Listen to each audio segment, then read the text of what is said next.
আর এই মুহূর্তে যে খবরে নজর রাখতেই হচ্ছে, বহিষ্কৃত বেবি কোলে খড়গপুরের প্রৌঢ়কে প্রকাশ্যে পিটিয়ে বহিষ্কৃত বেবি কোলে তৃণমূল নেতা। বেবি কোলেকে বহিষ্কারের নির্দেশ তৃণমূল নেতৃত্বের। প্রবীণ অনিল দাসকে রাস্তায় ফেলে জুতো পেটা করে বেবি কোলে। যে ভিডিও ভাইরাল হয়েছিল 30শে জুন, আমরা আপনাদেরকে দেখিয়েছিলাম। প্রকাশ্যে রাস্তায় তৃণমূল নেতা বেবি কোলে তিনি খড়গপুরে এক প্রবীণ প্রতিবাদীকে রাস্তায় ফেলে জুতো পেটা করেন এবং তারপরেই তৃণমূলের তরফ থেকে শোকজ করা হয়। তিনি আজব যুক্তি দেন, সেই খবরও গতকাল আমরা দেখাই এবং আজ বহিষ্কৃত করা হয়েছে বেবি কোলেকে। প্রতিনিধি শোভন এই মুহূর্তে আমাদের সঙ্গে রয়েছেন। শোভন, গতকালই আমরা দেখিয়েছিলাম আজব যুক্তি দিয়েছিলেন বেবি কোলে। দল হয়নি এবং দল বিষয়টি রাজ্য নেতৃত্বকে জানিয়েছিলেন আগেই, এবং গত 30 তারিখের যে ঘটনা, সেই ঘটনা সম্পর্কেও দল রাজ্য সভাপতি যিনি ছিলেন সুব্রত বক্সী, তাকেও জানিয়েছিলেন। এবং আজকে মেদিনীপুরে একটি দলীয় কর্মসূচিতে এসেছিলেন সুব্রত বক্সী, জয়প্রকাশ মজুমদার সহ রাজ্য নেতৃত্বরা। এবং তারপরে কিন্তু যখন সাংবাদিকরা সেই ঘটনার বিষয়টি জানতে চান, তারপরে কিন্তু সুব্রত বক্সী জেলা তৃণমূল কংগ্রেসের সভাপতি তাকে নির্দেশ দেন যে ঘটনায় যে অভিযুক্ত বেবি কোলে স্থানীয় তৃণমূল নেত্রী, তাকে যেন বহিষ্কার করা হয় দল থেকে। সেই খবরই জয়প্রকাশ মজুমদার আমাদেরকে জানান যে সুব্রত বক্সী ইতিমধ্যেই জেলার নেতৃত্বকে নির্দেশ দিয়েছেন যে এই ঘটনায় যে অভিযুক্ত বেবি কোলে তাকে কিন্তু দল থেকে বহিষ্কার করা হোক, এবং সেই মতো কিন্তু নির্দেশ পালন করার হচ্ছে জেলা তৃণমূল নেতৃত্ব।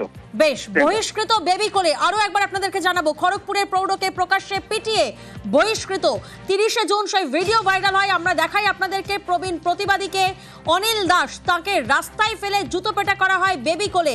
সেই ঘটনায় তৃণমূলের তরফ থেকে শোকজ করা হয় এবং আজ বহিষ্কৃত বেবি কোলে। ঠিক কি ঘটেছিল সেদিন জানাবো আপনাদের। আমাদের আরেক প্রতিনিধি শঙ্কর আমাদের সঙ্গে রয়েছেন। শঙ্কর, 30শে জুন ঠিক কি ঘটেছিল? দেখো প্রিয়াঙ্কা, 30শে জুন রাস্তায় প্রকাশ্যে তাকে ফেলে এক প্রবীণ প্রতিবাদীকে রাস্তায় ফেলে বেধড়ক মারধরের ঘটনা ঘটেছিল। আর প্রবীণ প্রতিবাদী নিজেকে বাঁচাতে গিয়ে রঙের দোকানে ঢুকে যায়, সেইখানে ঢুকে তৃণমূল নেত্রী বেবি কোলে তাকে বেধড়ক মারধর করে। এবং বেবি কোলে শুধু নয়, তার সঙ্গে ছিলেন আরো 3 জন মহিলা। তাকে রাস্তায় ফেলে জুতো পেটা থেকে করে তাকে বেধড়ক মারধর করে, এমনটাই অভিযোগ উঠেছিল। এরপরেই ওই ঘটনার পর সরব হয়েছিলেন প্রত্যেক মহল। এরপরেই তৃণমূল কংগ্রেসের জেলা সভাপতি সুজয় হাজরা তাকে শোকজ করেছিল। আর সেই শোকজের জবাব তিনি কালকে হোয়াটসঅ্যাপের মাধ্যমে দিয়েছেন। সেটাকে বলা যায় যে একেবারে গ্রহণ করেনি জেলা সভাপতি। আর আজ তাকে দল থেকে বহিষ্কার করা হয়েছে। রীতিমতন এই যে তাকে রাস্তায় ফেলে মারধর এবং এই যে খড়গপুর শহর জুড়ে তার একটা প্রতিবাদ বা নিন্দার ঝড় উঠেছিল, এবং এই ঘটনাকে কেন্দ্র করে একেবারে রাজনৈতিক চর্চা তুঙ্গে হয়েছিল। আজ তাকে বহিষ্কার করা হয়েছে।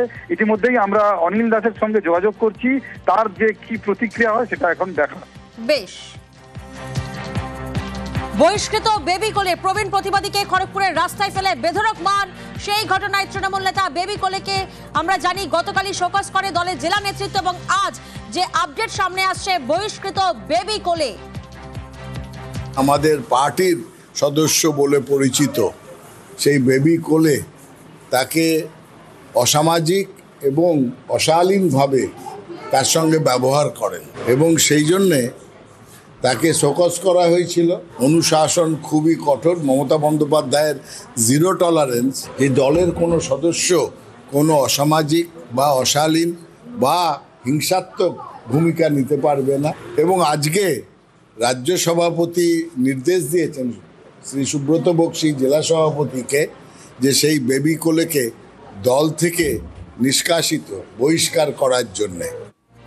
প্রবীণ প্রতিবাদীকে খড়গপুরের রাস্তায় ফেলে বেধড়ক মার, সেই ঘটনায় তৃণমূল নেতা বেবি কোলেকে শোকজ করে দলের জেলা নেতৃত্ব। 5 দিন পর জবাব দেন বেবি কোলে, সেটাও আবার হোয়াটসঅ্যাপে। আজব সেখানে সাফাই দেয়। শোকজের জবাবে ভুল স্বীকার বা অনুতাপের লেশমাত্র ছিল না, ছিল শুধু নানান যুক্তি, নিজেকে নির্দোষ প্রমাণের চেষ্টা। আর সেই ঘটনায় আজ বহিষ্কার করা হলো বেবি কোলেকে।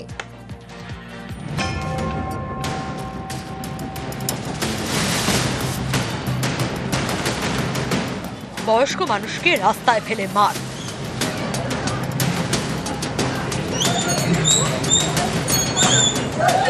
চর, থাপ্পড়, জুতো পেটা, কিছুই বাদ যায়নি। গত 30শে জুন এভাবেই প্রবীণ প্রতিবাদীকে খড়গপুরের রাস্তায় ফেলে মারেন সেখানকার তৃণমূল নেতা বেবি কোলে। তাকে এখনো গ্রেপ্তার করেনি পুলিশ। ঘটনার দিনই বেবি কোলেকে শোকজ করেন পশ্চিম মেদিনীপুর জেলা তৃণমূল সভাপতি। এর 5 দিন পরেই 5ই জুলাই শোকজের জবাব দিলেন বেবি, সেটাও আবার হোয়াটসঅ্যাপে। শোকজের জবাবে ভুল স্বীকার, ক্ষমা চাওয়া তো অনেক দূর, অনুতাপেরও ছিটে ফোটা চিহ্ন নেই, আছে শুধু নিজেকে নির্দোষ প্রমাণ করার চেষ্টা, আর তার জন্য নানা যুক্তি। শোকজের জবাবে খড়গপুরের তৃণমূল নেতা বেবি কোলে দাবি করেছেন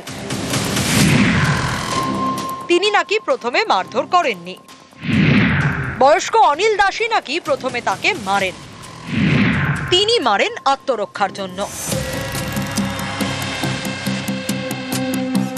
বেবি কোলের এও দাবি পারিবারিক বিষয় নাকি হস্তক্ষেপ করেছিলেন অনিল দাস, এ নিয়ে তাকে তিনি বারবার বারণ করেন। ওর স্বামী খড়গপুরে নেই, আমি কি করে তার ফ্যামিলি ম্যাটারে ইন্টারফেয়ার করছি? এসব এখন বানানো গল্প। 30শে জুন বয়স্ক ব্যক্তিকে রাস্তায় ফেলে মারধর, এরপর বেশ কয়েকটা দিন কেটে গিয়েছে, আজও তৃণমূল নেতা বেবি কোলেকে গ্রেপ্তার করেনি পুলিশ। সেই বেবি কোলে এবার শোকজের জবাব দিলেন দলকে, সেটাও আবার হোয়াটসঅ্যাপে। এ নিয়ে পশ্চিম মেদিনীপুরের তৃণমূল সভাপতি সুজয় হাজরার বক্তব্য, চিঠিতে শোকজের জবাব মেলেনি।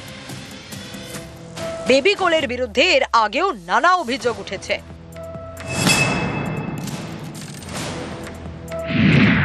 2019 সালে বিজেপিতে যোগ দেন বেবি কোলে।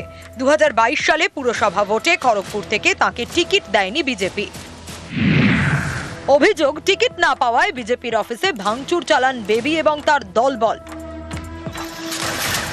এই দেখুন, খড়গপুরে বিজেপির ব্যানার, হোর্ডিং ছিঁড়ে ফেলছেন বেবি। পুরো ভোটে বিজেপির টিকিট না পেয়ে হুমকিও দেন বেবি।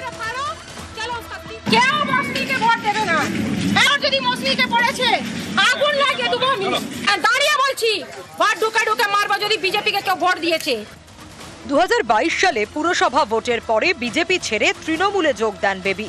তৃণমূল কংগ্রেসের শ্রমিক সংগঠনের জেলা সাধারণ সম্পাদকের পদও পান। এর কয়েকদিনের মধ্যেই জমি দখলের অভিযোগ ওঠে বেবি কোলের বিরুদ্ধে। তৃণমূলের দাবি, শ্রমিক সংগঠনের পদ থেকে বেবি কোলেকে আগেই সরিয়ে দেওয়া হয়েছে।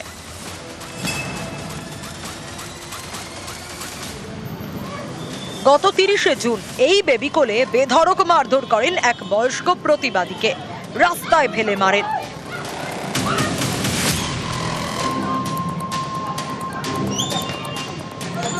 এই ঘটনায় জেলা তৃণমূল শোকজ করেছে, যার জবাব দিলেন বেবি। সেই জবাবে স্পষ্ট, তিনি বিন্দুমাত্র অনুতপ্ত নন। খড়গপুর থেকে শঙ্কর রায়, নিউজ 18 বাংলা। কিন্তু সেই জবাবে সন্তুষ্ট নয় তৃণমূল, তাই বহিষ্কৃত বেবি কোলে।